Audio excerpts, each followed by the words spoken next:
Alright. Honey, did you remind him that the last time he sent the money, it was not enough to buy all the provisions?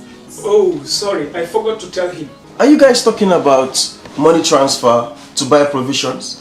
Yes. But don't you know about Baluwo? Baluwo? What is Baluwo? Baluwo is a service that your son can use to send provisions directly to you guys from the shop. And you don't have to worry about the exchange rate. Tell me how Baluwo works. It's very simple.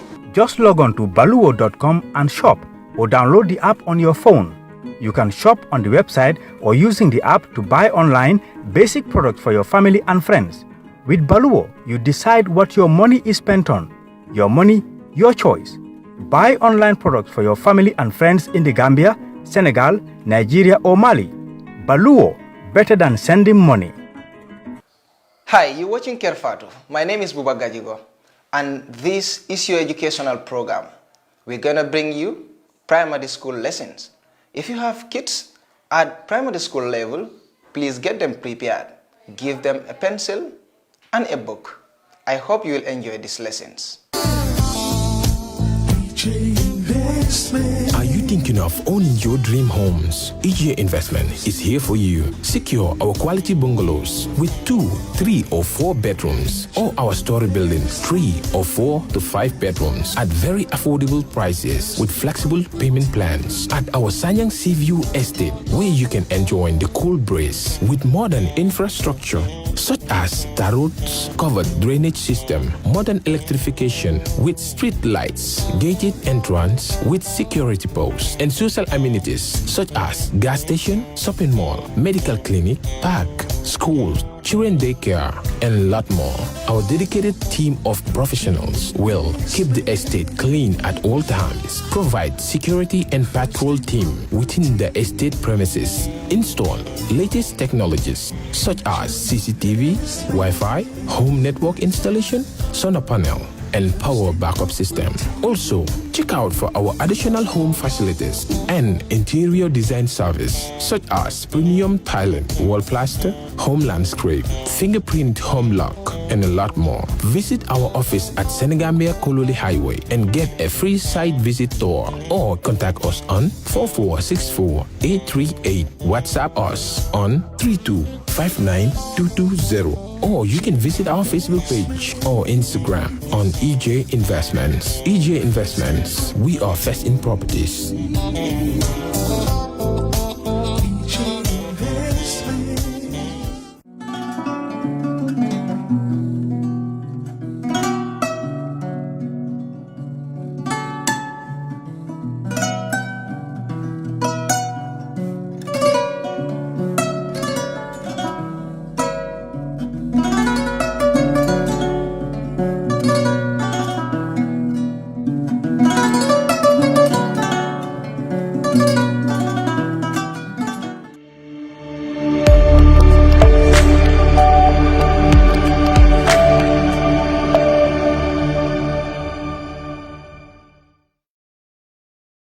Hello viewers, these are key messages from the Ministry of Basic and Secondary Education on the coronavirus.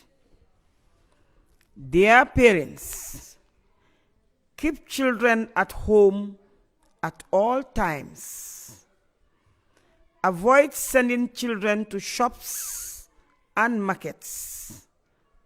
Do not engage children in petty trading on the streets and garages.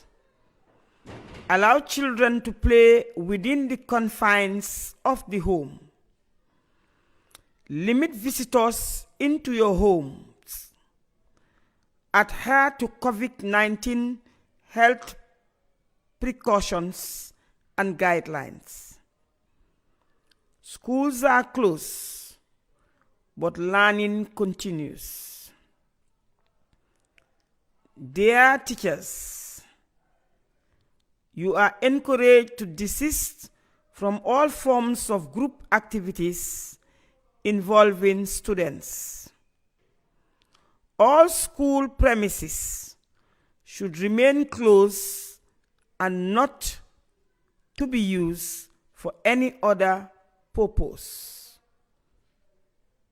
Thank you.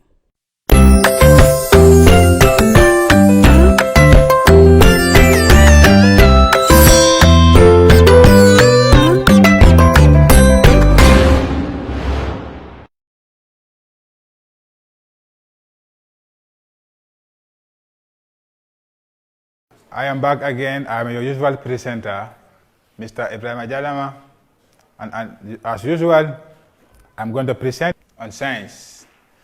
And still, we are going to continue on our previous lesson on acids, bases, and salts. As we have just realized, the topic is a very wide topic. This is why it takes us all this time before we can be able to complete it. But I hope so now, in this lesson, from today's lesson, we will be able to complete it and move into a fresh topic, please. So let's all understand it that way now.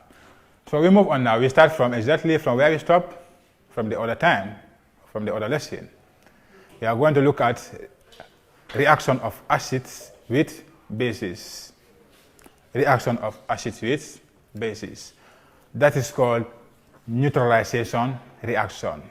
When acids react with bases, that reaction, the name given to it, is called neutralization reaction.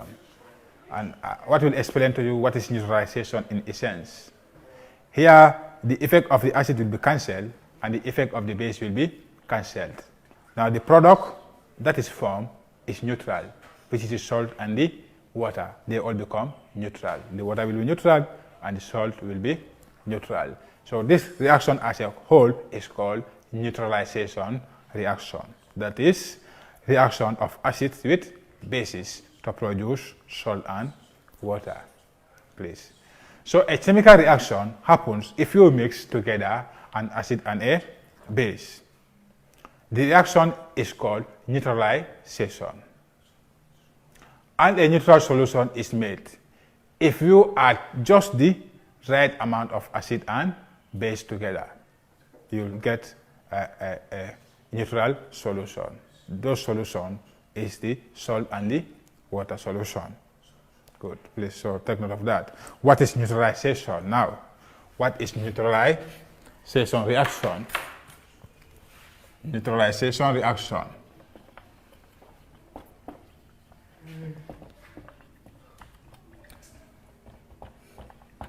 We say this is the reaction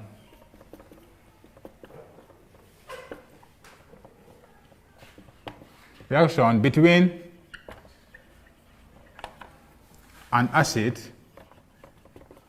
and a base to produce salt and water as a product, please. So this term or reaction is just called neutralization. When an acid reacts with a base to produce what? Salt and water. So never forget this definition from today. What is neutralization reaction? It's the reaction between an acid and a base to form a neutral solution. And the neutral solution is what? Salt and water. For example, I have a base, sodium hydroxide. React with an acid that is called hydrochloric acid. They will produce what? A salt, that is sodium chloride, and water, please. So a base that is sodium hydroxide combined with an acid that is hydrochloric acid form what? Salt and water. Now this is H2O, water. This is sodium chloride in essence, sodium chloride as a salt form, please. So take note of that, okay. So metal oxides and metal hydroxide. We know all these are type of bases now already. Metal oxides and metal hydroxides.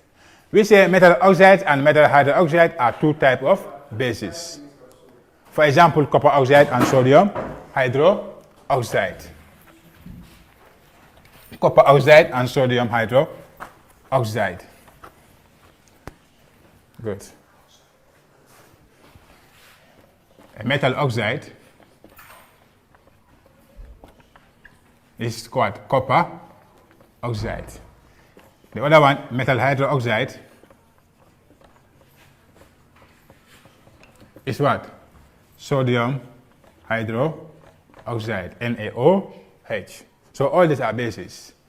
Here are general equations or word equations for what happens in their neutralization reaction. That is, when a metal oxide combines with acids, what will be formed? When a metal hydroxide, example sodium hydroxide, react with an acid, what will happen?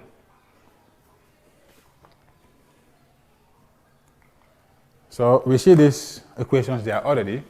For copper oxide, we say the formula for copper oxide is what? CuO. React with an acid. The acid we use there as an example is H2SO4, sulfuric acid. Now what is going to be formed here, the product is what? Copper sulfate, CuSO4, plus water, that is H2O, please. So you have seen that there now. This is the reaction. Copper oxide as a metal oxide combined with an acid, this is acid, produce what? A salt. This is copper sulfate. This copper sulfate is a salt and also water. So any substance that is a metal oxide will combine with an acid, it can be any acid, to produce salt and water, please. If you take another oxide here, for example, let's say Na2O. This is sodium oxide, it's a metal oxide. Now let's try to combine with any acid now. Let's try to look at another acid. Let's say HCl. What are we going to have here? Sodium, and this is sodium chloride, and we have water, please. So a metal oxide plus an acid produce salt, in this case sodium chloride, and what? Water. That is H2O. H2O, which is water. So you can use any metal oxide, please. Any element or compound that's a metal oxide can combine with any acid to produce salt and water. If you use copper oxide with sulfuric acid, you are going to have copper, sulfate, and water. If you use sodium oxide and hydrochloric acid, you are going to have sodium chloride as a salt and water. I hope that is very clear now. Good. Let's proceed. Also, let's look at metal oxide, metal hydroxide.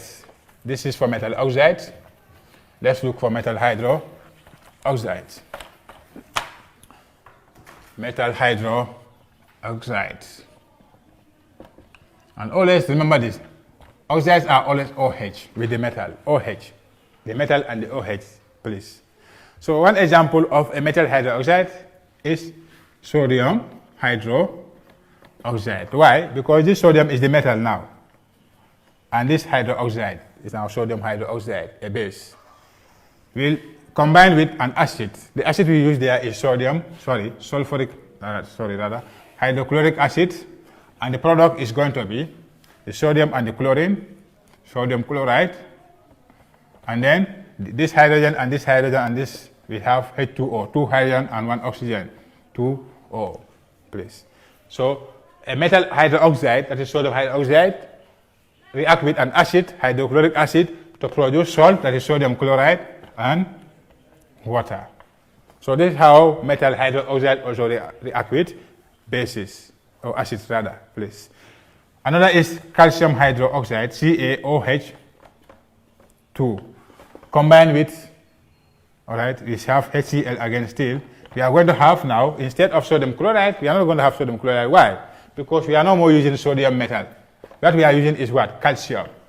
Calcium hydroxide as a metal oxide, please. So instead now, this calcium and this chlorine, we have calcium chloride, CaCl2, plus what? H2O, water as the products, please. So calcium hydroxide combined with acid give you salt, calcium chloride as a salt, and then water. So this is the case with metal hydroxide. Please take note. Any compound with a metal and hydroxide is a metallic hydroxide, or is a metal hydroxide, like calcium hydroxide, sodium hydroxide, and the acid can be any acids. When they combine, the product will be salt and water. Good. So notice that a salt and water are always produced. Notice that a salt and water are always produced. The mixture usually warms up a little during the reaction too. While the base and the acid combine, the mixture will be a little bit warmed up because it's a chemical reaction now. There will be heat. The exact salt made depends upon which acid and base are or were used. So the exact salt made depends on which acid and base were used. If you use a base with sodium metal and an acid like hydrochloric acid, you will have sodium chloride. Let's see here, if at all now you use H2SO4 here instead of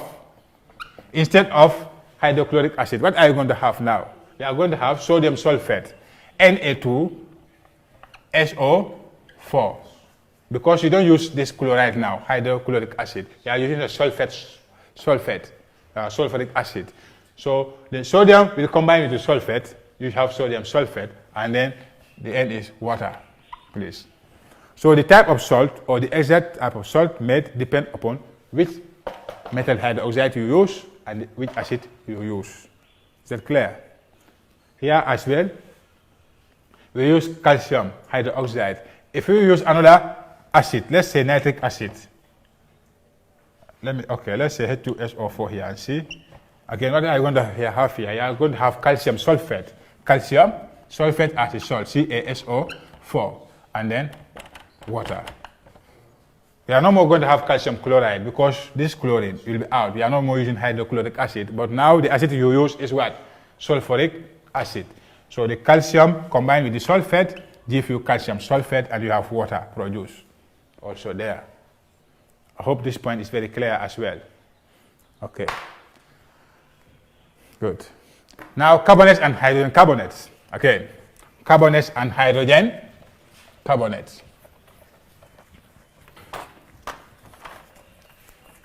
We start looking with the carbonates first. Any compound with this CO3 is a carbonate, please. So carbonates and hydrogen carbonates are two other types of bases. Remember that we say the metal hydroxides and the metal oxides, and the metal hydroxide are bases.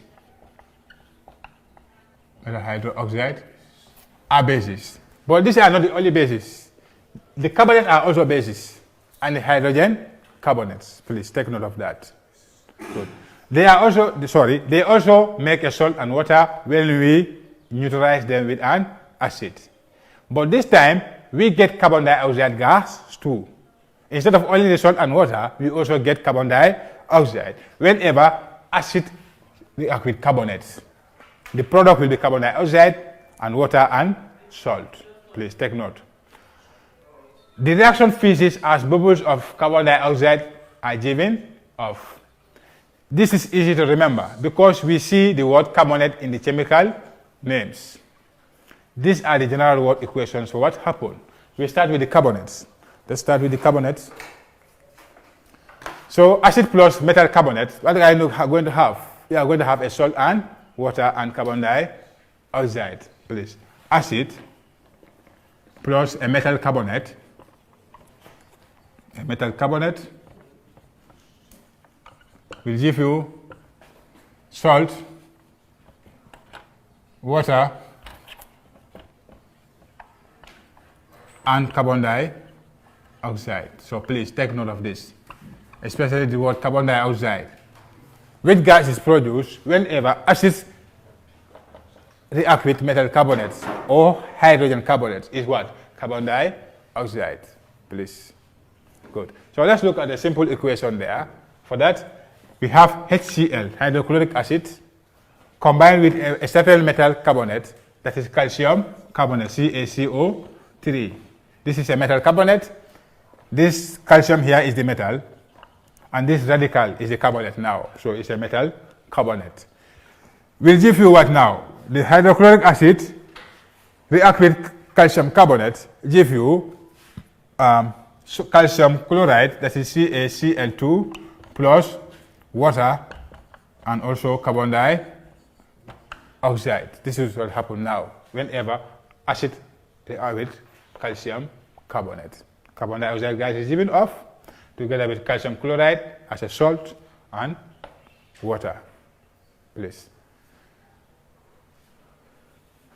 Okay. Let's go.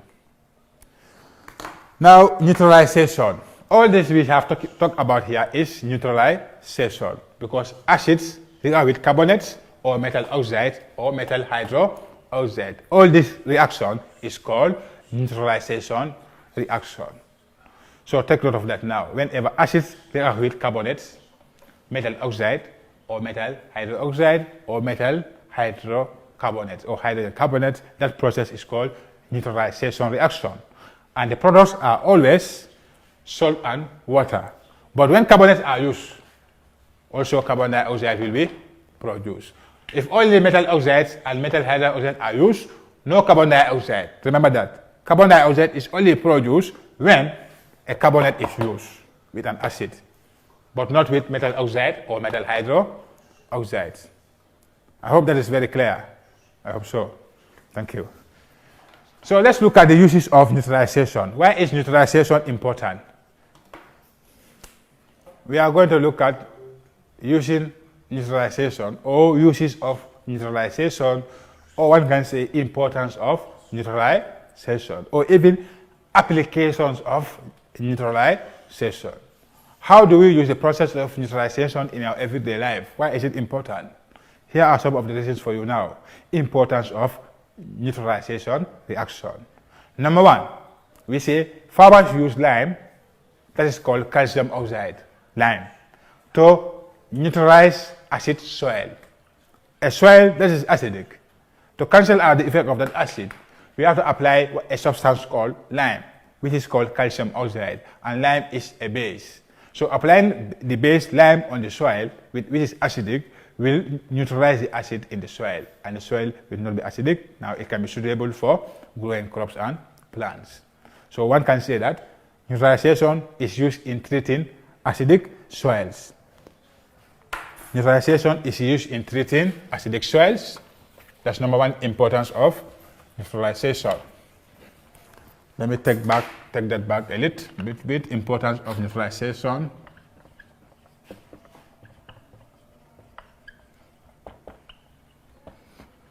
So number one we give is by treating acidic soils with lime.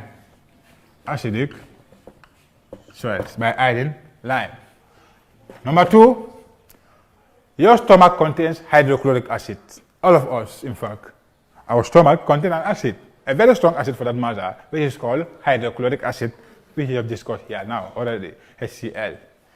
And too much of this gas, sorry for that, too much of this causes indigestion. If there is too much of hydrochloric acid in your stomach, it will result in a condition called indigestion. And this normally happens, in fact, if you eat food that is not properly chewed or not properly cooked or so, and cannot be properly digested in the system. Therefore, the stomach also produces too much of the acid to help to digest that.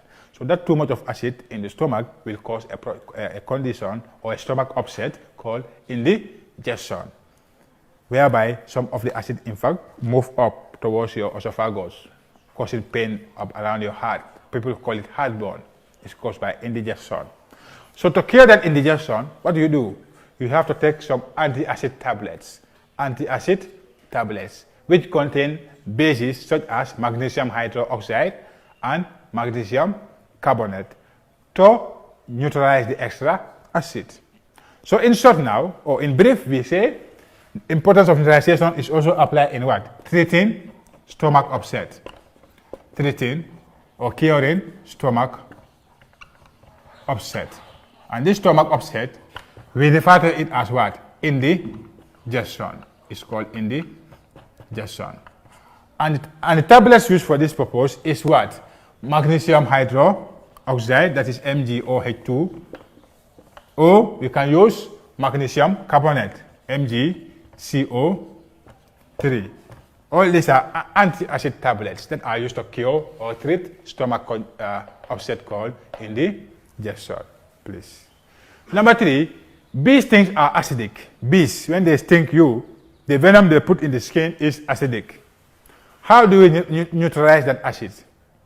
They can be neutralized using baking powder, which contains sodium hydrogen carbonate, bee stings. So another importance of neutralization is what? Treating bee stings or insect bites as well, okay? By using a substance called what? Sodium hydrogen carbonate, NaHCO3, baking powder, sodium hydrogen carbonate is used in treating bee stings, please. And the process is neutralization because the carbonate here will neutralize the bee sting, which is acidic. The bee sting is acidic, so this is the base, they combine, then there will be a process called neutralization, then you will not feel the pain of the bee sting anymore.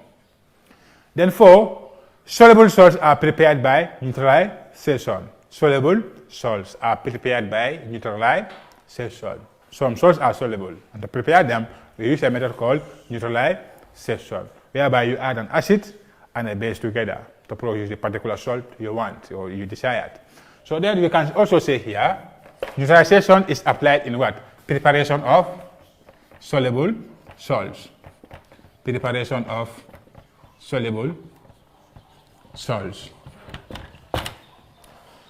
So basically, these are the importance of neutralization that we just discussed now, please. So take note of them. Why is neutralization important in our daily life? You can be asked this question in your assessment at any time. State 2 importance or 3 importance of the process of neutralization reaction. To go over them quickly, 1 is treating of acidic soil. Treating of acidic soil, so that is acidic. 2, treating stomach upset, which is called indigestion, by drinking or taking in certain tablets that are called anti-acid tablets, which is magnesium hydroxide or magnesium carbonate. Then 3, neutralization can also be applied in treating what? Bee stings, by using a substance called baking powder, sodium hydrogen carbonate. 4, neutralization is important. Why? Because it's used in preparation of what? Soluble salts. Please take note of these very important points here about neutralization. We move. We're still talking about acids. We have what are called forms of acids. Forms of acids. Acids exist in 2 different forms. We have a strong acid. We have a weak acid. So let's look at that also quickly. We have to fast track things now. We are running against time. Forms of acids. Good. So basically we have 2 types of acids. We have a strong acid, we have a weak acid. Let's start with the strong acids now. What are strong acids?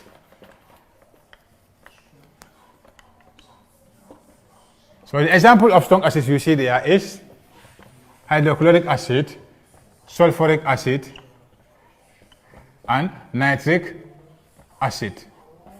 These are strong acids. Why do we say that they are strong acids? These are the simple reasons you see there. 1, a strong acid is an acid that completely ionizes in water. Completely ionizes in water. For example, the hydrochloric acid you see there. If you dissolve hydrochloric acid in water, what are you going to have? We are going to have 2 ions. We are going to have hydrogen ion and chlorine ion. So it means the hydrochloric acid have completely ionized completely in the water. Not partially or so, but completely ionized in water. This is why we call them as strong acids. The same way, H2SO4, if you ionize in water, you are going to have a hydrogen ion and what? And a sulphate ion, please. So the hydrogen and the sulphate ion are produced when the sulfuric acid is dissolved in water. So it is ionized. It is already ionized completely. This is why it's called a strong acid. The same thing applies to the nitric acid. Also, strong acids have low pH values of 1 and 2. So take note of that point very well. It's very important. Strong acids always have pH of 2, 1 and 2. pH 1 and pH 2 are strong acids only. 3, 4, 5, and 6 are weak acids. Please take note of that.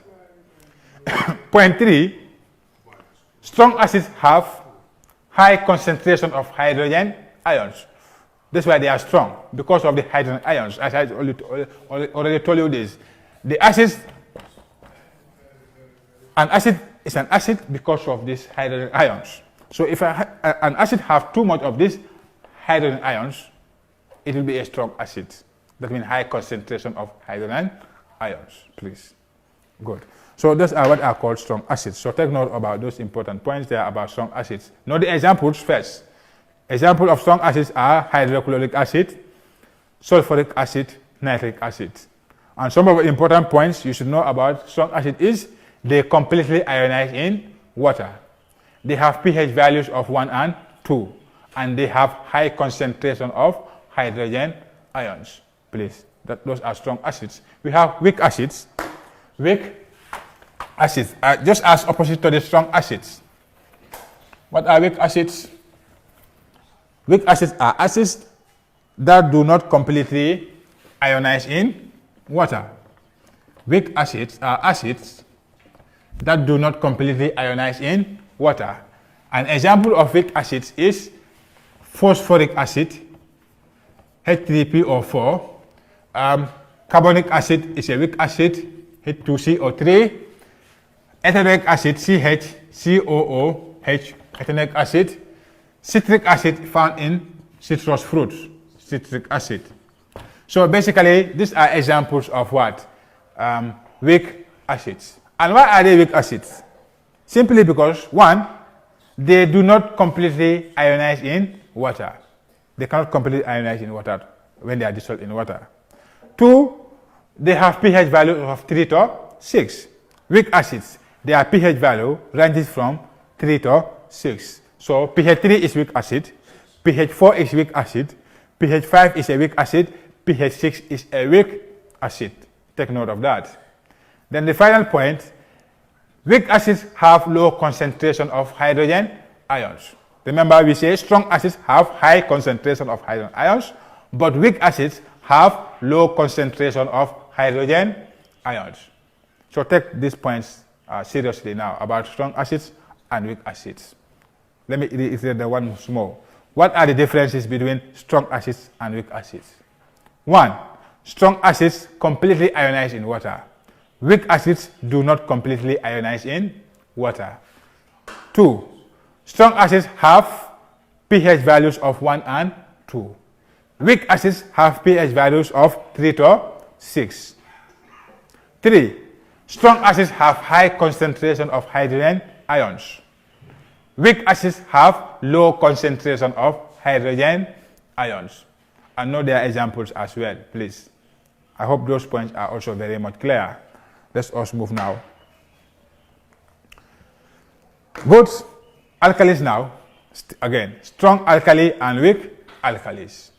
Just from mentioning about strong acid and weak acids, the same thing about alkalis also. They can be strong, they can be weak.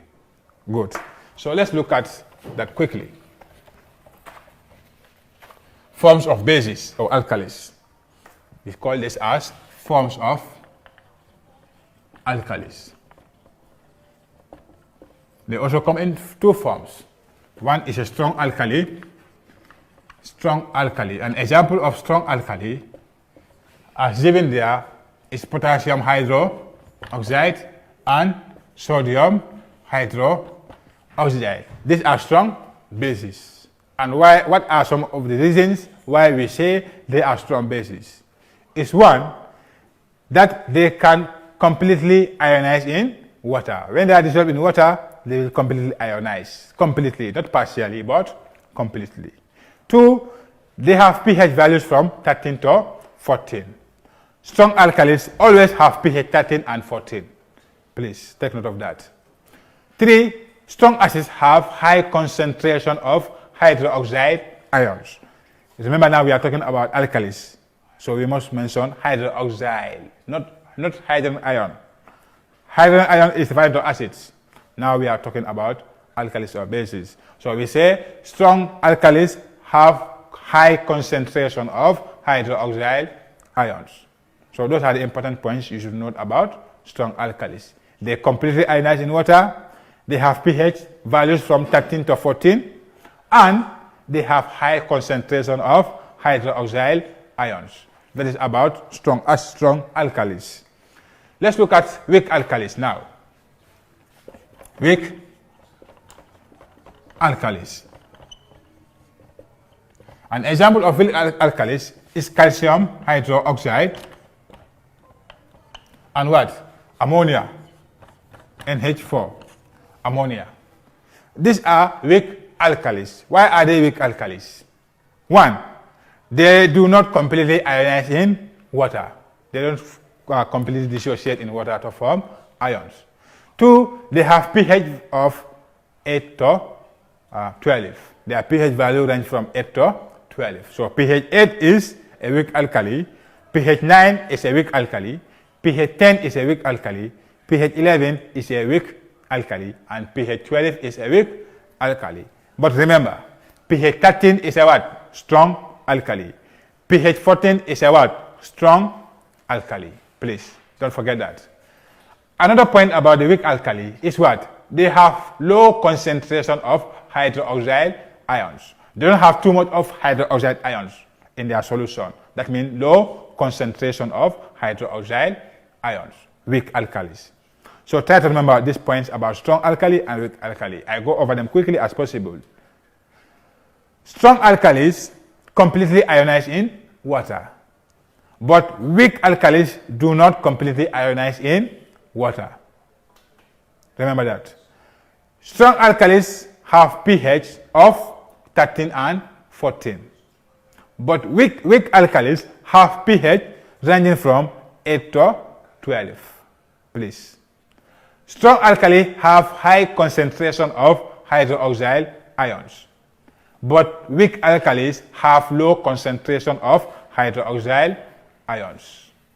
Please, I hope those points are also very much pretty clear to you now. All right, so note here, very important, note. Concentrated and diluted, we have these two terms that are always confusing to students, and not only to students, even to the grown-up and the elderly. In fact, these terms concentrated, diluted, strong and weak are mostly confusing for most students. So what do we mean by concentrated and what do we mean by diluted? And what is the difference to say strong and weak? So because most often, if we say strong, some students think it's concentrated. Like if you say strong acid, what comes to our mind is always what? A concentrated acid. But this is not the case, please. When we say a weak acid, what comes to our mind most often is what? The acid is what? Dilute. That's not the case, please. Something can be concentrated while it is not a strong acid, or it can be a strong acid when it's not concentrated.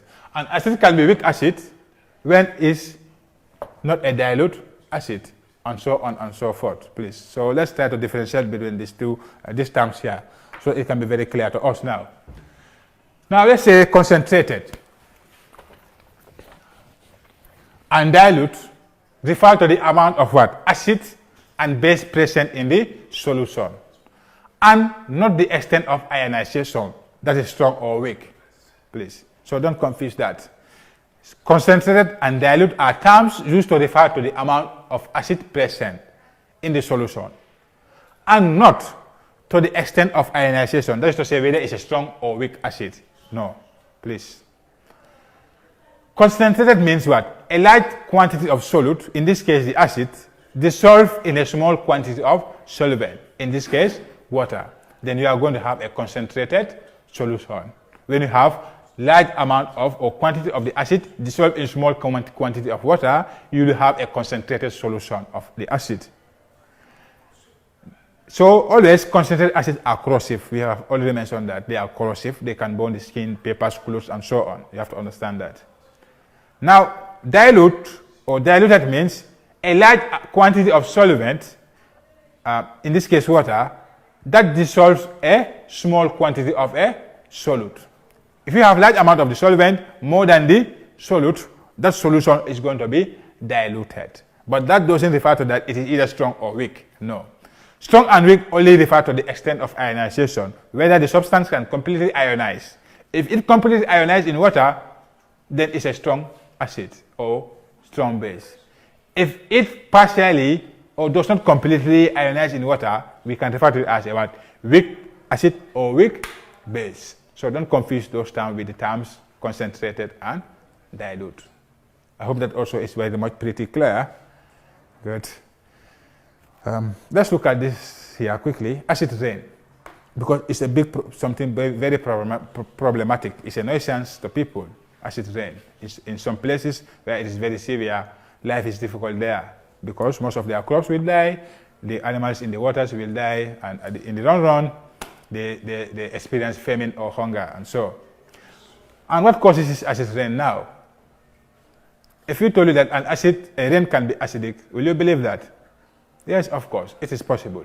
And how can rain become acidic? We'll explain that as we move on through the lesson now. So acid rain is a rain that is unusually acidic, meaning that it has low pH. You may not easily realize the acidity of acidic rain. Why? Because normally it has a very low pH rand or pH value. So you cannot easily detect it. But most often, rain becomes acidic as it fell down from the clouds. Before it hit the ground, it becomes acidic. How? All right. So now we focus our attention on acid rain. What is acid rain? Most often, when rain falls, before it reaches the ground where we are, it becomes acidic on its way. What causes that? We'll come to learn that as we move into the lesson. But what is the acid rain in essence now? We said acid rain is a rain that is unusually acidic, meaning that it has low pH. This is why it is not often easy to detect an acidic rain because of the low pH value it has. You cannot easily realize the acidity. But most often, rain comes as in the form of acidic rain before it hits the ground, especially in environments where the air is very much polluted. In environments where the air is clean, free of much carbon dioxide, free of much sulfur dioxide or nitrogen oxide, those places don't experience acid rain much. But environments that are very much polluted, they experience acid rain because of the high content of carbon dioxide and sulfur dioxide and nitrogen oxide in the air, which combine with the water to form the rain. And that has become acidic, or acid rain rather. Good.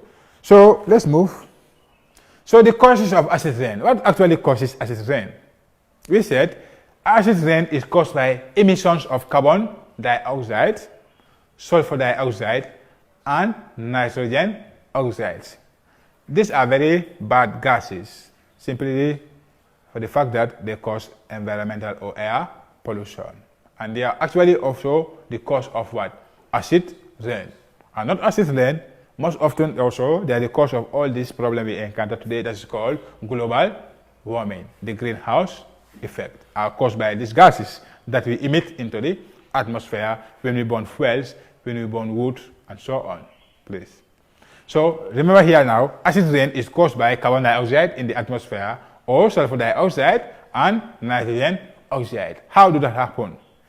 They react with the water molecules in the atmosphere to produce the acid, as I just said. When the acid rain is coming down from the clouds, the atmosphere containing carbon dioxide or sulfur dioxide or nitrogen, these gases combine with the water to form acid rain.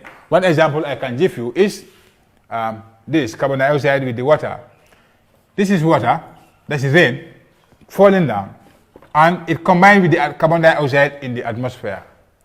What is going to be the product here? It's carbonic acid, H2CO3. So this carbonic acid combined with the rainwater and form acid rain. Acid rain, produced by rainwater combined with carbon dioxide in the atmosphere. Sulfur dioxide also is quite acidic. It can cause this, likewise, nitrogen oxide. When combined with water, it will give acid rain. So take note of that, please. What are the effects of acid rain? What can acid rain cause, actually? So it can have harmful effects on plants, aquatic animals, and infrastructure. Acid rain can cause harmful effects on life of plants. In an area where you have too much of acid rain falling, normally the plants will be killed by the acid, and that's not good for the environment and for people in general and for the animals. Also, it has a harmful effect on aquatic animals, like the fishes in the water. Too much of acid rain falling into the rivers and seas and oceans will kill the aquatic organisms in the water. Okay? Likewise, infrastructure. Acid rain destroys infrastructure. Our houses, the corrugates, and so on, metal objects are mostly corroded because of acid rain. Okay? Good. So, we move. Our next topic now is going to be salts. So far, salts. So as I just tell you now, this topic is a very wide topic. This is why it has taken us all this long before we could reach here. But almost we are coming to the tail end now because we have read the salts now. And that's the last part of the topic, salt. Good. So what is a salt in general now? What is a salt? We are all familiar with salts, but the most common salt that we are mostly familiar with is the sodium chloride that we use at home. That is called common salt. But I think from our last lesson, I explained that here, sodium chloride is not the only type of salt. As you just even learned from now. Whenever any type of metal combined with any type of acid, a salt will be formed, please. But not only sodium chloride, that's a salt. So we come to see how all these salts are formed. How do we come to have all these different type of salts, please? So in the first place now, what is a salt? We say a salt is always made when an acid is neutralized by a base. So this is why we can define a salt in this way. A salt is a substance formed when the replaceable hydrogen atoms are replaced by a metal. So look at this definition very well about salts. What is a salt? A salt is a substance formed when the replaceable hydrogen atoms let me come back here quickly, of an acid rather. Atoms of an acid are replaced by a metal, or we say a metallic radical. Example, ammonia. Example, ammonia. So salt is formed when the replaceable hydrogen atoms of an acid are replaced by a metal or metallic radical. Example, ammonia. Let's look at this example here quickly now. We have HCl combined with NaOH. What is going to happen here now? This is acid and this is a base, and this base contains a metal. What will happen here now? This hydrogen atom of this acid will be replaced by this metal, and therefore consequently what will form is a salt. When this metal replaces this, now we are going to have what? Sodium chloride, and then we have water produced. So this salt is produced from where? From the acid. But how? When the metal replace this hydrogen in the acid, then you have the salt. This is why in our definition we said a salt is a substance formed when the replaceable hydrogen atoms of an acid. In this case here, this hydrochloric acid, the replaceable hydrogen atom here is this hydrogen. That can be replaced by this metal from the base to form the particular salt you wanted. So I think the definition is quite well clear. Now we look at examples of salts. Now, all these examples here are salts. One is potassium nitrate. The formula is KNO 2SO3, potassium nitrate. The second one is sodium chloride, NaCl. That's the most common one we use at home because it's not poisonous for us. We can consume it without harming us to some extent. Copper sulphate, CuSO4, is a salt. Calcium carbonate is a salt, CaCO3. So basically, there are many more examples of salts here. Like you see there, copper sulphate. Okay, here I show you the example of a particular salt called copper sulphate. And you can see the blue color there. That's why we say always hydrated copper sulphate is blue. But it's a salt. Why is it a salt? Because it's formed from a particular metal that is called copper and from a particular acid called sulphate or sulfuric acid. So we have copper sulphate as a salt. Another good example of a salt is here, sodium carbonate, formed from a particular metal called sodium and a particular acid called carbonic acid. So their combination will give this salt called sodium carbonate. It's a salt, please take note. More example of salts here. We have sodium, or rather calcium chloride. This is calcium chloride. Let me just take one particular pellet from there or lump from there. It's called calcium chloride. It's a particular salt formed from the combination of a particular metal that is calcium and a particular acid that is hydrochloric acid. When they combine, they will give you a salt called calcium chloride. So take note, there are different types of salts. Not only sodium chloride is a salt, please. All right. Now let's look at naming salts. How do we name salts now? Naming of salts. The name of a salt has two parts. What are these two parts now? The first part comes from the metal in the base, and the second part comes from the acid that was used. So to name a particular salt is very simple. What you have to look at is the metal and the acids that combine to form the particular salt, please. So as you see there, the first part comes from the metal in the base used. And the second part of the name of the salt comes from where? The acid that was used. We'll see more example as we move on. Example is potassium nitrate. Potassium nitrate. How do you name this salt as potassium nitrate? Why? Because we use the metal and the acid that was used to make this salt, please. So as you see there, potassium comes from a base containing potassium. Example of this can be potassium hydroxide, please. And then nitrate comes from where? The nitric acid. Nitrate comes from where? Nitric acid, please. And therefore, the end product is going to be what? The metal, potassium, and this, the nitrate, which is going to give you potassium nitrate. So we get the name potassium nitrate from the metal in the base and from the acid. Right. Now, the nitrate is come from the nitric acid. Always remember that nitrate will always come from nitric acid.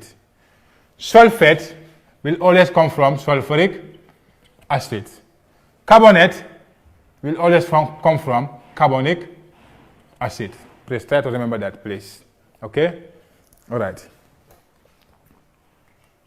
So let's look at the table there. These are just showing you a simple way to remember the names of salts. The first column is acid used, the second part of the salt name. So anytime you use hydrochloric acid, as the acid in the formation of the salt, the name should end in what? Chloride. Chloride. For example, here is sodium chloride, NaCl. Sodium chloride. The metal is sodium. And this chloride comes from where? The hydrochloric acid. So any salt that is formed from a combination of a metal and hydrochloric acid, the name of that salt should end in what? End in chloride.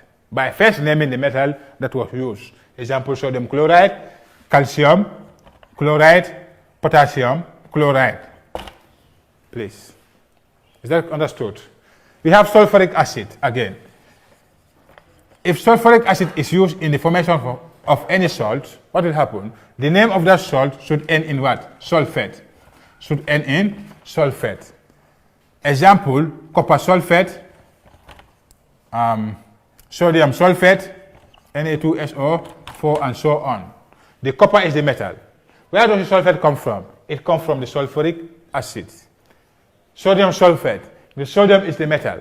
But now where does the sulphate come from? It comes from the acid that was used. That is sulfuric acid. So anytime sulfuric acid is used to make any salt, the name of that salt should end in what? Sulphate. Please. Nitric acid. When you use nitric acid to make any salt, the name of that salt should end in what? Nitrate. The name of that particular salt should end in nitrate. Please. So that's how you name salts. First, you name the metal that was used from the base. Then the second part of the name comes from the acid that was used. Whenever hydrochloric acid is used, the name of the salt should end in chloride.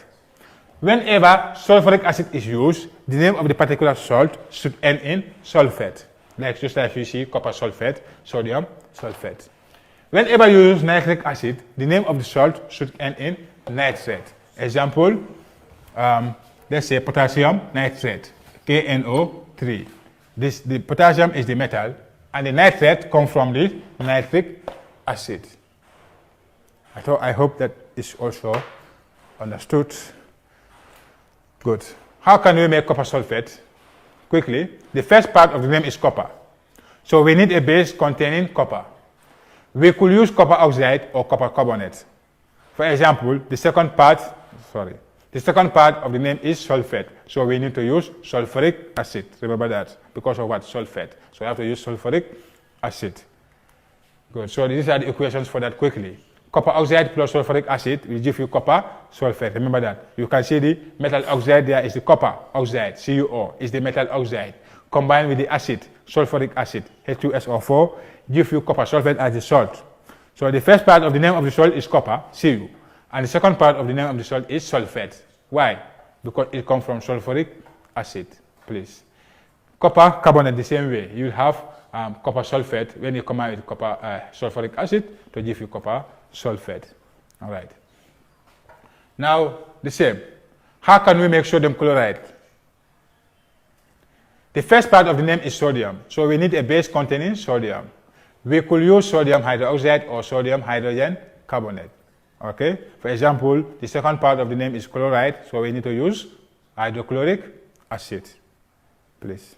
So there's the equation for that also. Sodium hydroxide plus hydrochloric acid gives you sodium chloride as a salt and water. So NaOH, the metal comes from sodium hydroxide. That's the sodium now. Combined with hydrochloric acid, so the name should be sodium chloride. Because what? You use hydrochloric acid, the name should end in chloride. But why the sodium there? Because the sodium is the metal that comes from the base. Now we say sodium chloride. So acids react with metals and a salt is produced. But unlike reaction between acids and bases, we don't get any water. Instead, we get hydrogen gas. Please. This general equation is shown below. Metal plus acids give you salt and hydrogen gas. So we may end our today's lesson here on normal salts. But before we end of the lesson, let's look at some little bit of questions to test our understanding of the various ideas we have discussed here now. But for today, we are going to stop at type of salts. And the type of salts we stop at is normal salts that we call neutral salts. So our next lesson, that's where we are going to start and continue now. So these are the questions. Let's look at them quickly about acids and bases, likewise salts, some aspect of salts. Number one, which of the following substance is a salt? The options given are A, hydrochloric acid, B, calcium chloride, C, sulfuric acid, and D, sodium hydroxide. And the question is, which of the following substance is a salt? What is the correct answer? Is option B. Calcium chloride is a salt. The rest are not salt, they are all acids. Sorry, rather. HCl is an acid, H2SO4 is an acid, NaOH is what? Is a base. But CaCl2, that is calcium chloride, is a what? Is a salt. So take note. Number two, all the following are acids except what? All the following are acids except A, HCl, B, NaOH, that's sodium hydroxide, C, H2SO4, that's sulfuric acid, and D, HNO3, that is nitric acid. So all of them are acids except which one? The option is still B, sodium hydroxide. It's not an acid, but the rest are all acids. Number three, A reaction between an acid and a base is called what? A reaction between an acid and a base is called what? It's called an endothermic reaction. B is called synthesis reaction. C, acidic reaction. And D, neutralization reaction. So the correct answer there should be what? Neutralization reaction. It's the reaction between an acid and a base to produce a what? A salt and water. Number 4, which of the following is not an organic acid? Which of the following is not an organic acid? A, sulfuric acid, B, amino acid, and C, palmitic acid, and D, ascorbic acid. So, which of them should not be an organic acid? The correct answer should be what? Sulfuric acid, because it's not obtained from living things. It doesn't occur naturally, but the rest all occur naturally in living things, that is plants and animals. But sulfuric acid is not, so therefore it's not an organic acid. 5, the products of the reaction between an acid and a base are called what? The products of the reaction between an acid and a base are called A, salt and base, B, base and water, C, salt and water, and D, water and carbon dioxide. The correct answer should be there, option C, salt and water. The products of the reaction between an acid and a base are called what? Salt and water. 6, which of the following is not a base? Which of the following is not a base? Hydrochloric acid, sodium hydroxide, calcium hydroxide, potassium hydroxide. So which of them is not a base?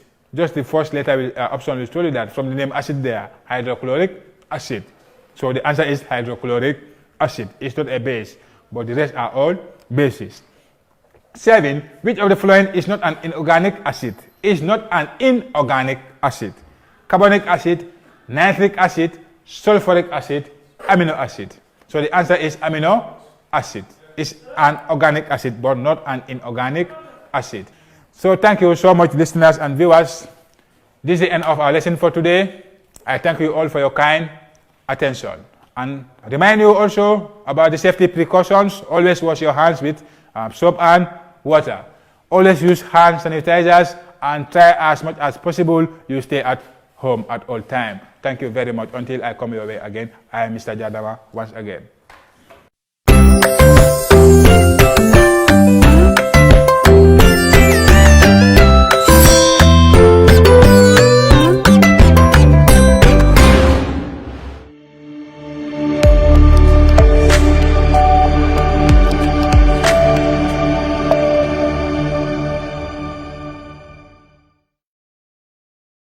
Hello viewers, these are key messages from the Ministry of Basic and Secondary Education on the coronavirus.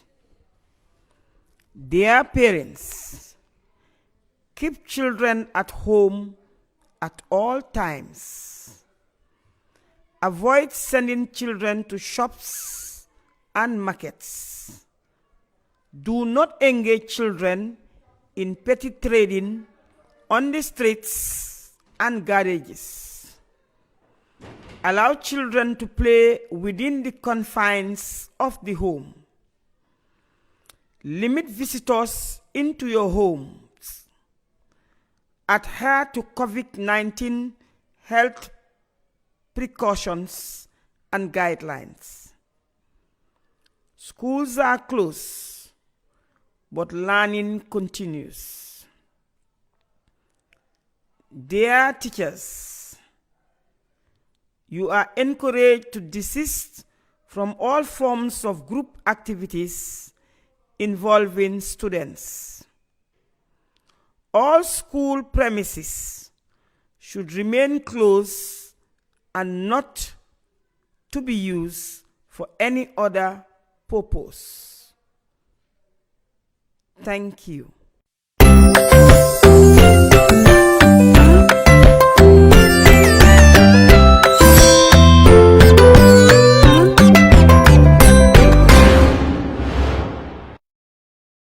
Hello viewers, welcome yet to another lesson on mathematics for the upper basic level.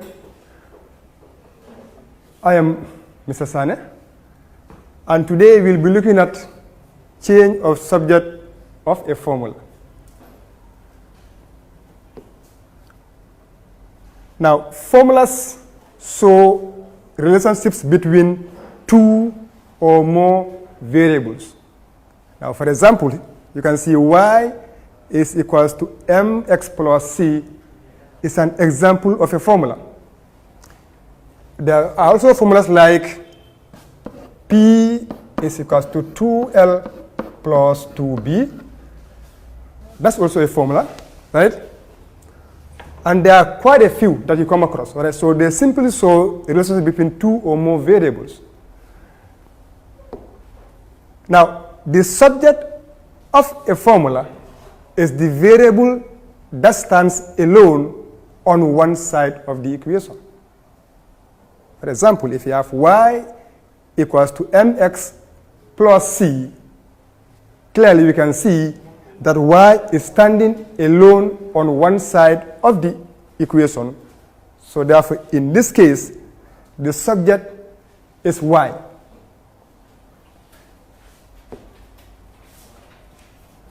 Now, changing the subject of a formula works the same way as solving an equation, because all you are trying to do is to isolate one variable on one side of the equation.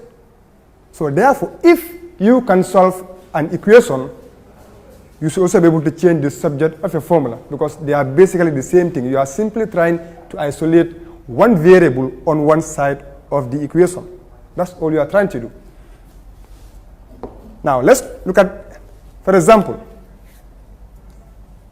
make D the subject of the formula C is equal to RD. Now, C is equals to RD. You know, right now, the subject here is C, because C is alone on one side of the equation. But now we want to change it from C to D, which means we want D to stand alone on one side of the equation, and takes you back to equations. For D to be alone, this R needs to go away from there. We need to undo this R. But we know RD is R times D. That is a multiplication. And to undo a multiplication, you simply divide. So therefore, we're going to divide here by R. Remember, whatever you do to one side, you must also do the same thing to the other side. So if I divide the right-hand side by R, I must also divide the left-hand side by R. Then the R's will cancel out. Now, what do we have? We have C over R is equal to D. Now, is D alone on one side of the equation now? Yes, it is. So therefore, that is our answer. Because after all, it does not matter on which side of the equation your variable is. So long as it is alone, you have done the job. So therefore, C over R equals to D, or if you flip it, you get D equals to C over R, is your solution to this question. Now let's see if you can have another one. Make A the subject of the formula M equals to 4AB. Now that's the new equation we have. M is equal to 4AB. That is our formula. Right now, the subject is M,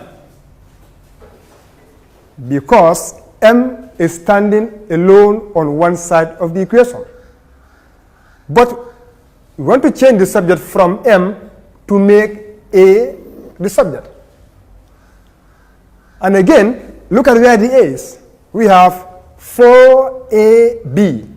4AB is 4 times A times B. That is multiplication. And to undo multiplication, you simply divide. So we're going to divide by all those terms which we don't need on that side. That is the 4 and the b, because we need the a to be alone there. So we divide that left-hand side by the right-hand side rather by 4b. But of course, if I divide the right-hand side by the 4b, I must also divide the left-hand side by the same 4b. Then what happens? The 4 will cancel out the 4, the b will cancel out the b. And now, we are left with m over 4b is equals to a. Again, is our a alone now on one side? Yes, it is. So that's the answer. Or if you prefer to write this as a equals to m over 4b, they mean the same thing. All you have been trying to do was to isolate your letter. That's why I told you, if you know how to solve an equation, you can change the subject of a formula, because you are doing exactly the same thing, nothing different. Now we move on. Express A in terms of T, B, and 2. In this formula, T equals to 2A plus B. Now, don't be confused by the language. They are still asking you to do the same thing. That is one way they can ask the question. Express A. They are simply asking you to make A the subject here. In terms of T, B, and 2, it means T, B, and 2 will definitely also appear in your answer. But you are making A the subject. Now, let's work along.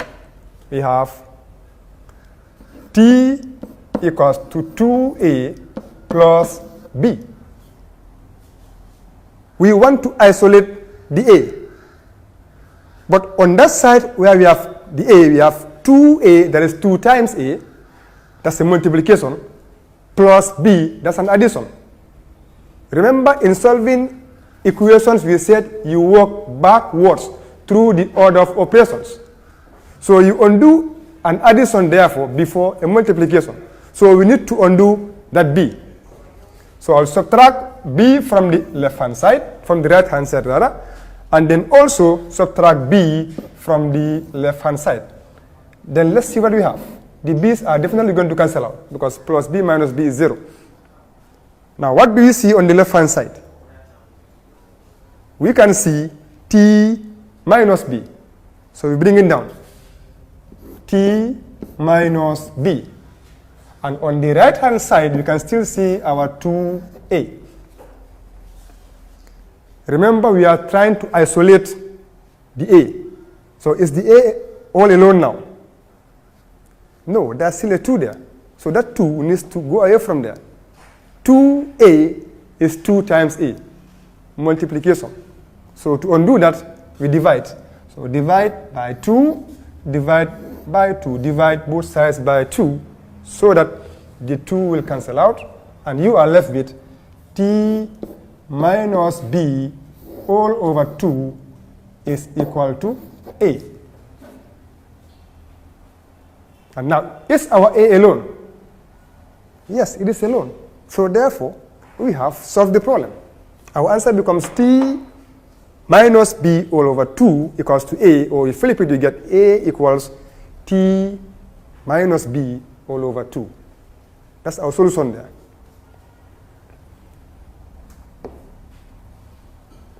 And so, by now, you have got the concept. P equals AW plus B. And so you are working on now. So let's see if the answer you will arrive at would be the same as the answer I'm going to arrive at. Right? We have P equals AW plus B. That is the formula we have. Transpose to W, meaning make W the subject. Again, look at the side where W is. We have AW plus B. AW is A times W. That's a multiplication. Plus B, that's an addition. And we know, of course, we are going to undo the addition before the multiplication. So, subtract b from here, subtract b from here, subtract b from both sides. And then, the b's are out. Now what do we have? On the left-hand side, you can see p minus b. So you bring it down. P minus b is equal to, so what we have is p minus b equals to a w. But yet still, our w is not alone. There is an a there. AW is a times w. So we need to undo that a, and the inverse for multiplication rather, yes, is division. So I will divide by a and also divide by a, so that a will cancel out a. And now what we have is p minus b all over a is equal to w. And we can clearly see now our w is all alone. So again, we have solved that question. So the answer to this question is p minus b all over a is equal to w, or w is equal to p minus b all over a. Now, let's move along. Change the subject of G equals AF minus H to F. Now, here we are required to make F the subject, which means we are required to isolate F on one side. Let's see what happens. G equals AF minus H. Now, that is what we have. First, look at where the F is. You have AF, that is A times F, multiplication, minus H, subtraction. So we need to undo the subtraction first. And to undo minus H, you add H. Add H to this side, you also add H to the other side. So you add H to both sides. Then, the H are definitely going to cancel out. Now, on the left-hand side, what we have there now is G plus H. That you bring down. G plus H equals AF. But our target is to isolate the F. And the F is still having a partner there, A. That needs to go away from there. AF is A times F. That's a multiplication. So you have to undo that. How? By dividing, because division is the inverse to multiplication. So, divide by A, also divide by A, and the A's will cancel out. Now what do we see? We are left with what? G plus H all over A is equals to F. Question. Is our F all alone on one side? Yes, it is. So, that is problem solved. Our answer to this question is G plus H all over A is equal to F. Okay. Now let's move along to another question. T equals 2A minus 5BC all over G. Now we want to make C the subject of this formula. Now this will require a bit more steps, yes, but no new steps. Same steps. Let's see what happens. We have T equals 2A minus 5BC all over G. Now, since there is a fraction involved here, it is always wise to get rid of the fraction first, right? Try to eliminate the denominator, which is easy. You can do it one of two ways. Either you cross multiply, or if you avoid that, we just multiply both sides by the g. So I multiply this side by g. You also multiply the other side by g. Let's see what happens. The g will cancel out that g. And now you have, on the left hand side, you have g times t, and that will give us gt equals, now we are left with 2a minus 5bc. Now that's one problem solved. The fraction is no more there. But remember, we are trying to isolate the c. And where the c is, we have 2a minus 5bc. Now, what do we undo first? This 2a needs to be undone first, right? And we know the 2a is positive because we don't see any sign in front of it. And we know that if there is no sign in front of a term, it is positive. That's a plus there. So to undo a plus, you subtract. So we will subtract 2a from the right-hand side. We also subtract the same 2a from the left-hand side. Let's see what happens. The 2a's will definitely be out. And what you are now left with is, on the left-hand side, you can see gt minus 2a, which we will bring down. gt minus 2a equals, now be vigilant on the right-hand side. What we have there is minus 5bc. And we know that we cannot drop a negative just like that. So we have to bring it down. So it's going to be equals to minus 5bc. Now, is our job done? Is c all alone on one side? No, it is not. There are still negative 5 and b there. We don't want them to be there. And we know negative 5bc is negative 5 times b times c. It's a multiplication. So to undo that, we need to divide both sides by the negative 5bc so that our c can be all alone. So I will say over negative 5bc, and then divide here also by negative 5bc. Then what happens? Negative cancels negative out. 5 cancels 5 out, and b cancels out b.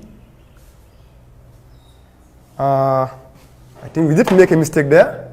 We can't divide by the c because we are making c the subject. So let's take that again.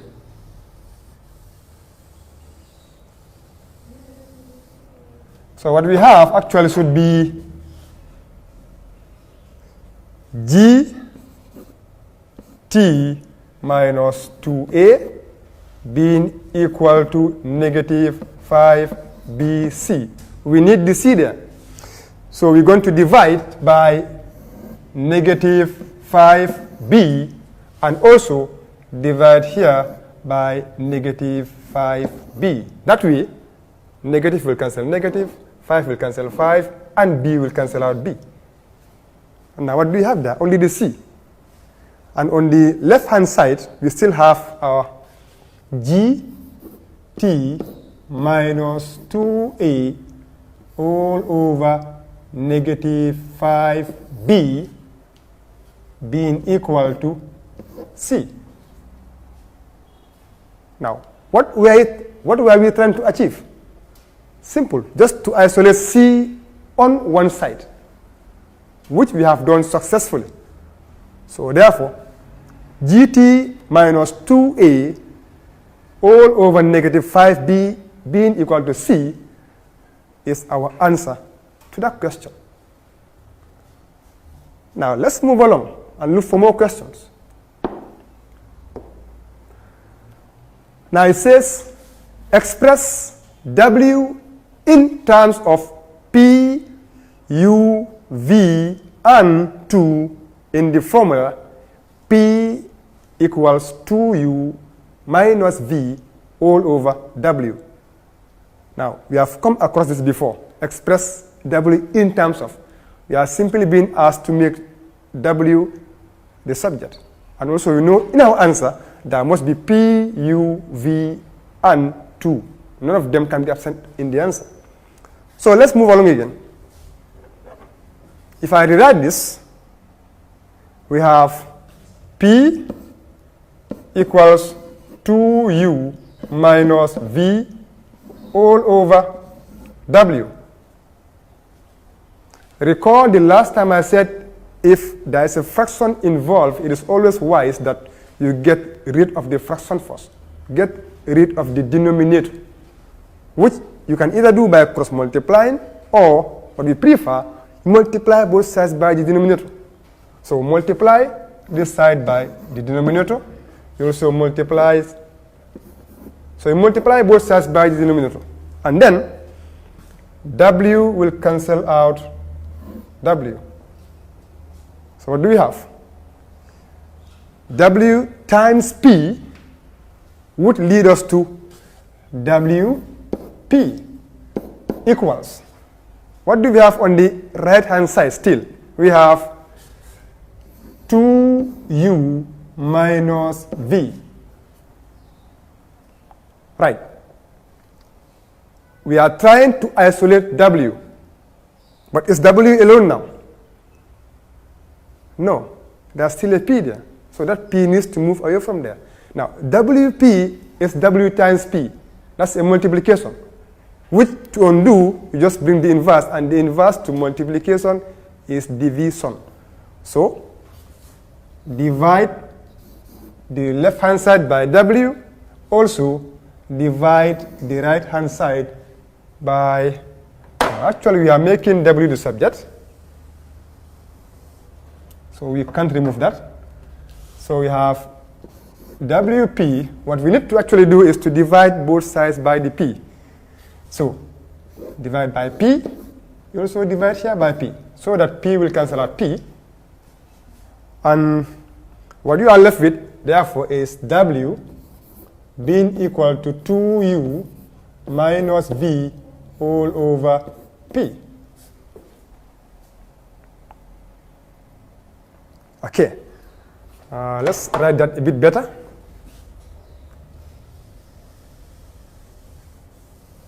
What we really have is W being equals to 2U minus V all over P.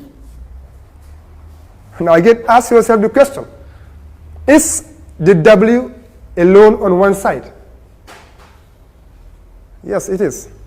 So again, that is our answer. Once your variable is on one side all alone, that's your job done for you. Now, let's move along.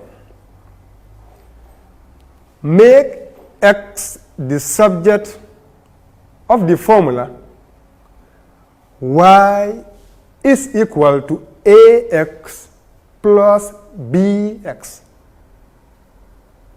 Now, I don't know if you notice something different about this particular question.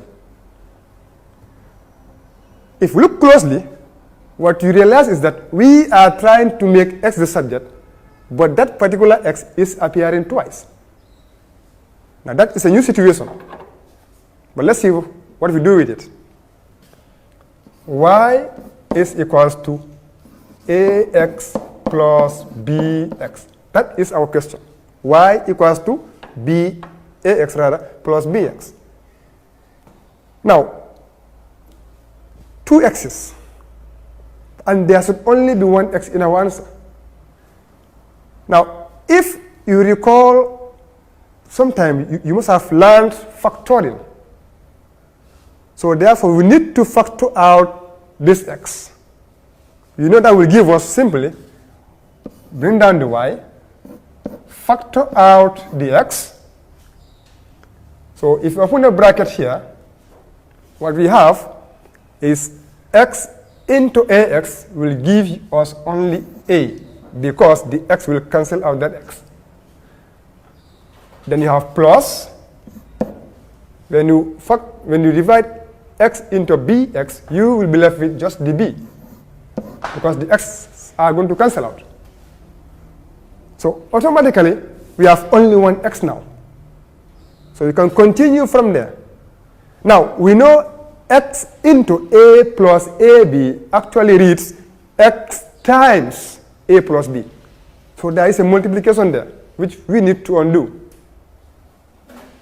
And to undo a multiplication, what do? You divide. So we're going to divide both sides again by a plus b. And then here also by the same a plus b. Then the a plus b will cancel out the a plus b. Now what are we left with? We are left with y over a plus b is equals to x. Is x all alone now? Yes, it is. And that's our answer. So although there were two x's at the beginning, but at the end we end up with only one x, because you cannot have your x appearing two times and call it the subject. Right. Now let's see if you can walk ahead of me. I'm sure you'll get to the answer before I get there. We are asked now to transpose G equals 3AP minus 5AQ to make A the subject. So what we have is G equals 3AP minus 5AQ. Again, you realize that we have a similar problem to the previous one. You want to make A the subject, but A is appearing two times. But of course, now we know that is not a big problem. Simply factor out the A. And now you end up having G equals, if you factor out the A into 3AP will leave you with 3P, because the A's will cancel out from there. They have minus A into 5AQ, again will give you 5Q, because the A's again cancel out from there. But still, our job is not done, because we are trying to isolate the A. And what we still have is G equals to A into 3P minus 5Q, which reads as A times 3P minus 5Q. That is a multiplication, which you undo by division. So, divide here by 3P minus 5Q. You also divide the left-hand side by the same 3P minus 5Q. Then, all of 3P minus 5Q will cancel out.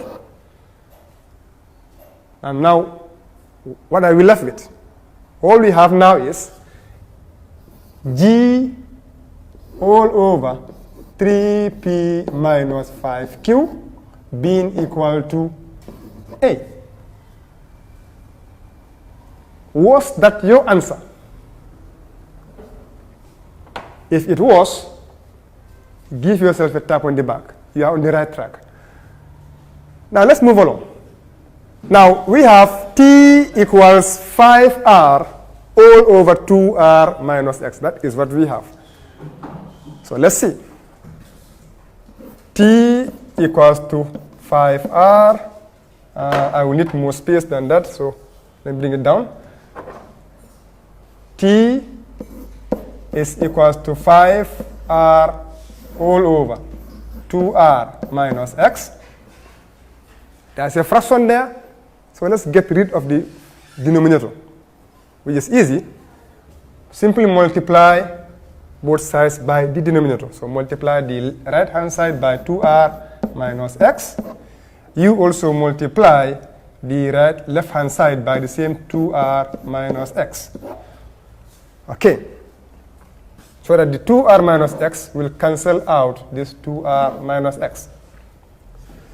Now, because we are trying to make r the subject of the formula here, and r is appearing on both sides, therefore we need to expand this. So let's see, we have this 2r minus x times t being equal to 5r.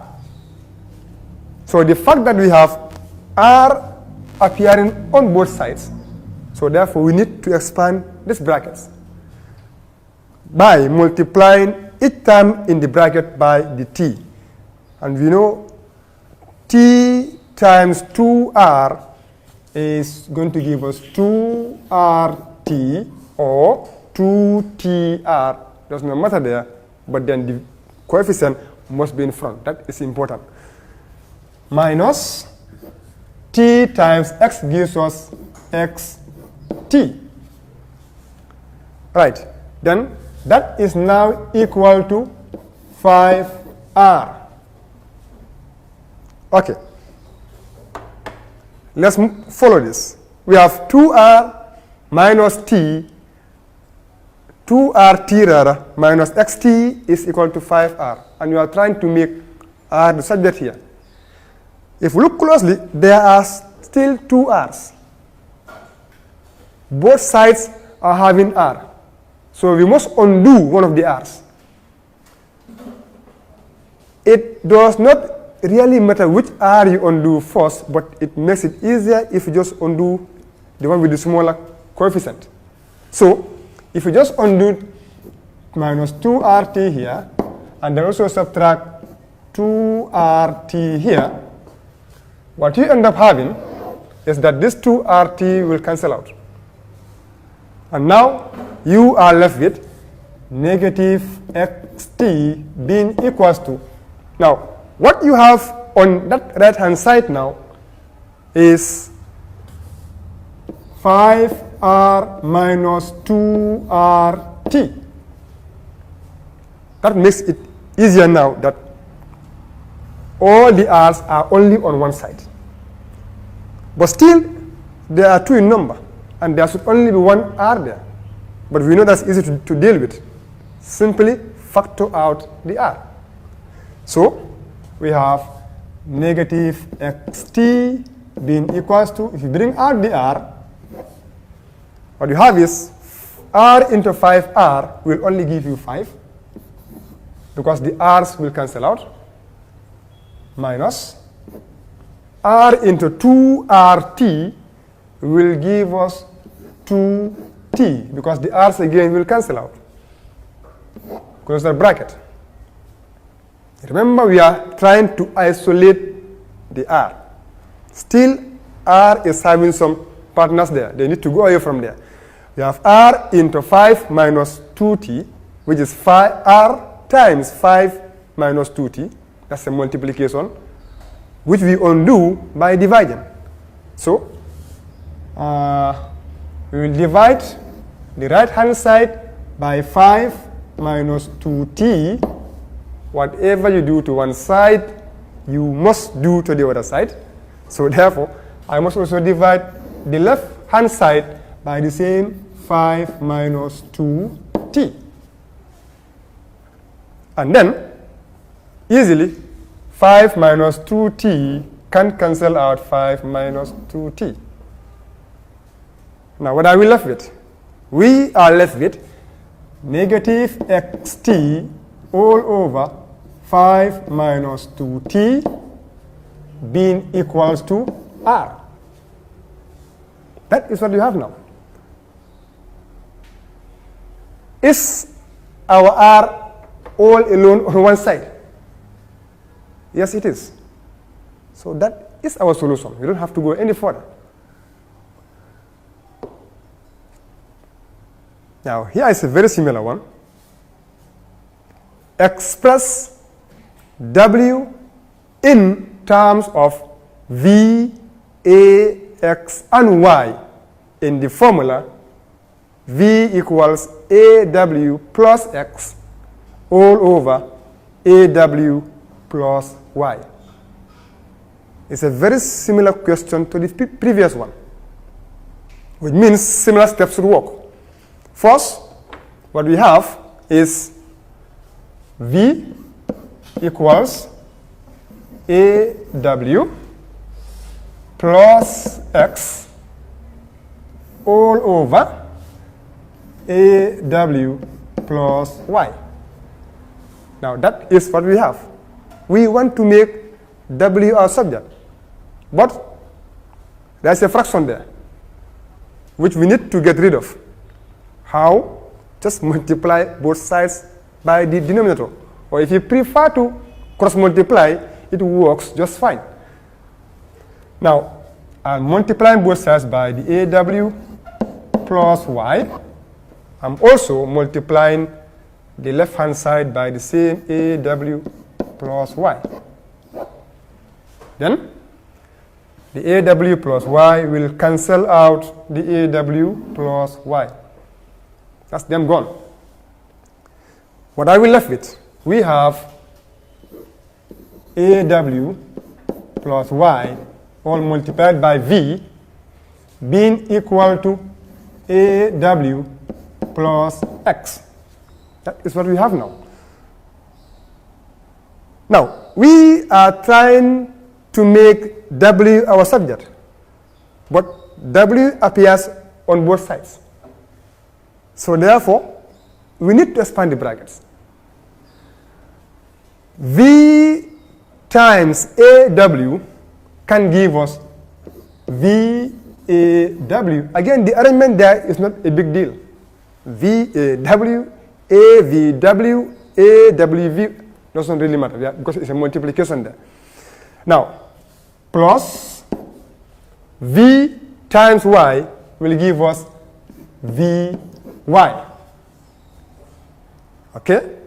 And that is equal to AW plus X.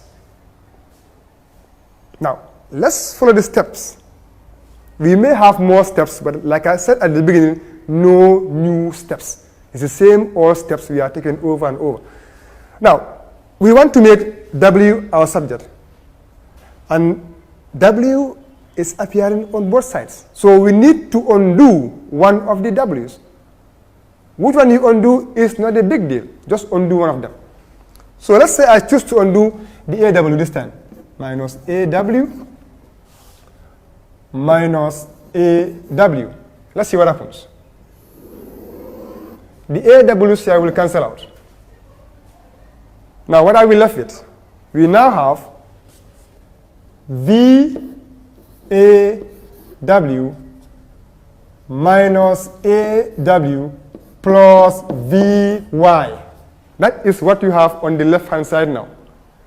That is equal to only X on the right-hand side. Now, that is what you have. But again, remember we are trying to make W the subject. We have three terms on that left-hand side.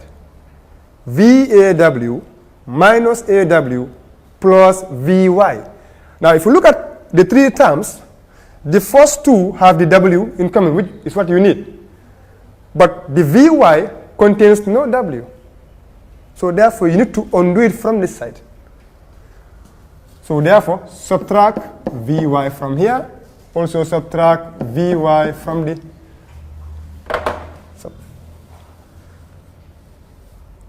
So what we have was, this is X. So subtract VY from both sides. And let's see what we end up with now. The VYs will definitely cancel out. Now we are left with VAW minus AW equals, what do we have now? At the right hand side we have X minus VW. We are almost getting there. But still, there are two W's. And we know now that is very easy to deal with. Just factor out the W. Now, mind you, the A is also common, but we do not factor out the A because we are not being asked to make A the subject. Our interest is on the W. So we are going to factor out the W. So, take out the W, open a bracket. W into VAW will simply give us VA minus W into AW will give us just the A, being equals to X minus VY. Right. Now we are just this close to the answer. We know W into VA minus A is W times VA minus A. So that's a multiplication there, which we need to undo by dividing. So divide by VA minus A. You also divide here by VA minus A. Then what happens? The VA minus A will cancel out. And now we are left with W equals X minus VY all over VA minus A. Is the W alone now? Yes, and that's the answer. So you can see no new step. I told you it was easy, just like solving an equation. Right, I'm sure by now this would really be easy for you. Make F the subject of the formula P equals AF plus G all over F. Now you want to make F the subject there. Let's follow our procedure again. P equals AF plus G all over F. Now we want to make F the subject, but again there is a fraction which we need to get rid of. So again, we just multiply by F. You also multiply the left hand side by the same F, so that F will cancel out the F. So what you now have is F times P, which is FP or PF, whatever you prefer, equals, you have AF plus G. Right. We are trying to make F the subject. But again, F is appearing on both sides. So we need to undo one of the F's, which is easy. Just you can subtract the AF from here, from the right hand side. Also subtract AF from the left hand side. Then what you have now is AF cancelling out AF. So now we have on the left hand side we have FP minus AF. FP minus AF. And that is equal to, you only have G now on the right hand side. But still, a slight problem there, two F's. And we only need one F. But simple, just factor the F out. And you'll be left with, F coming out will give you, F into FP would be just P, because the F's will cancel out. Minus F into AF will simply be A, because again the F's will cancel out from there, equals G. One last step. Undo the multiplication there, because we know F into P minus A is F times P minus A. So undo that by division over P minus A all over P minus A. Then P minus A will cancel out P minus A. Now what do we have left? We have F equals G all over P minus A. And that is the answer. How do I know? Because the F is all alone on one side. Okay.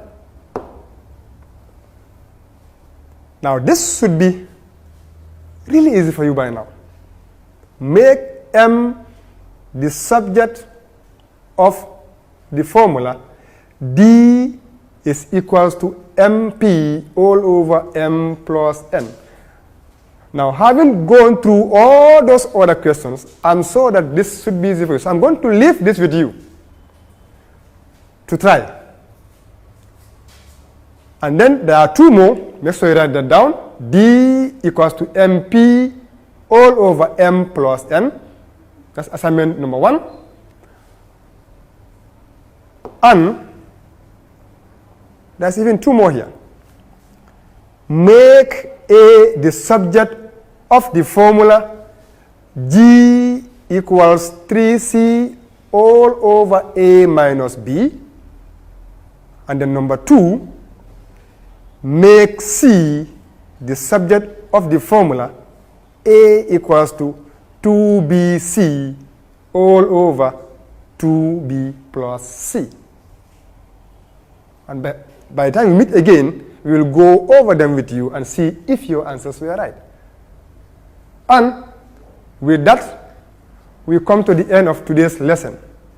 I hope we have gained a lot from it. Please do the assignment for your own self-practice. And before I leave you, as always, I know these are difficult times, but if we practice all the precautions, we should be safe. Wash your hands very regularly with soap and clean running water. Avoid crowded places. Stay at home as much as possible. You'll be okay. Thank you.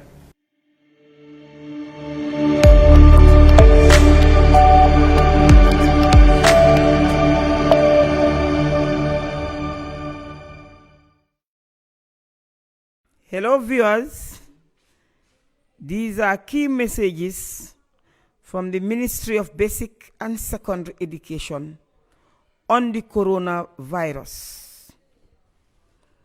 Dear parents, keep children at home at all times. Avoid sending children to shops and markets. Do not engage children in petty trading on the streets and garages. Allow children to play within the confines of the home. Limit visitors into your homes. Adhere to COVID-19 health precautions and guidelines. Schools are closed, but learning continues. Dear teachers, you are encouraged to desist from all forms of group activities involving students. All school premises should remain closed and not to be used for any other purpose. Thank you.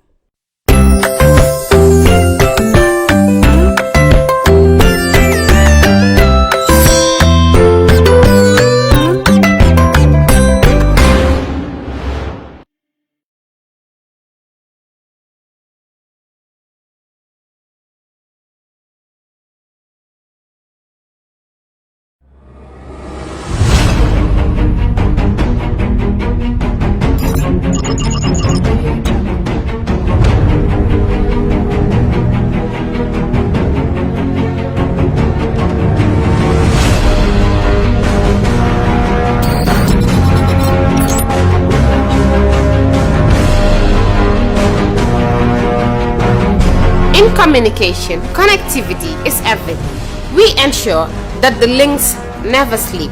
Quantities and qualities all in our data service, providing efficient, reliable voice and data service. We believe if you're not up to speed, then you're going backwards. Communications have to flow as fast as the speed of light. Whatever business you're in, having someone who understands your needs is critical. That is why we just don't offer you technology, we offer you solutions. Enjoy Gamcel's internet broadband anytime, anywhere. Your national operator, Gamcel, Yaibaram.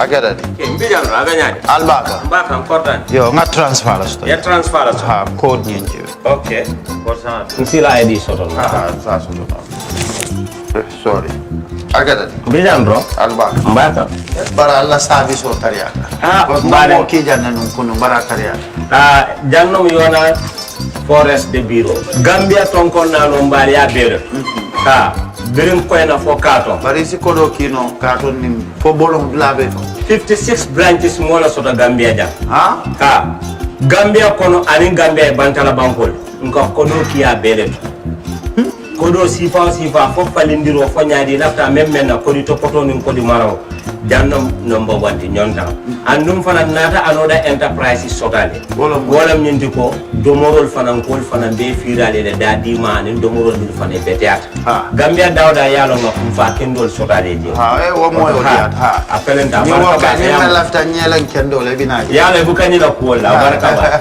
yalo ndel chosano lo baraka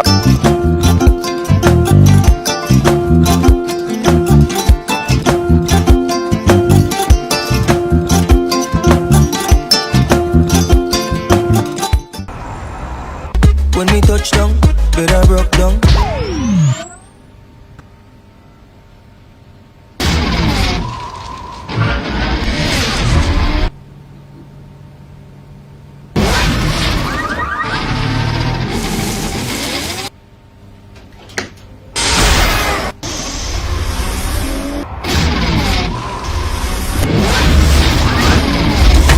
Gamtel G-Fiber, now you can enjoy super fast internet in gigabytes. G-Fiber is affordable, stable, secured, and accessible to homes, businesses, and enterprises. With Gamtel G-Fiber, the future is speed. Gamtel, creating a brighter future in communication. That's how she became mine and see that.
yara nyilla domoro kadiyata boy janno sikes restaurant sa nakko be ninna dimbal nimbe domoro kala janno domoro seneyata adiyata topotoro fanan kendema bije luntan during tamala abeka domoro ki janni adi manda wala de te ka we bijele anim fanan ka fadi jang ikono e fa e ka fa minne ko pastry anim bakery iko fanan be kalele badde lomba conference lomba workshop lomba ye fo pendin lo dunia kono domoro betama nyillom international o tewoda number 1 amanke ba domo lo jang damman esa domo jang is atariya wo mu kubandi sa na ko sa futandin oto sa na ko be mu CK's restaurant ndabana janna mu yat ni manje dorom bijam aban CK's restaurant, known for best quality food and customer satisfaction.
In communication, connectivity is everything. We ensure that the links never sleep.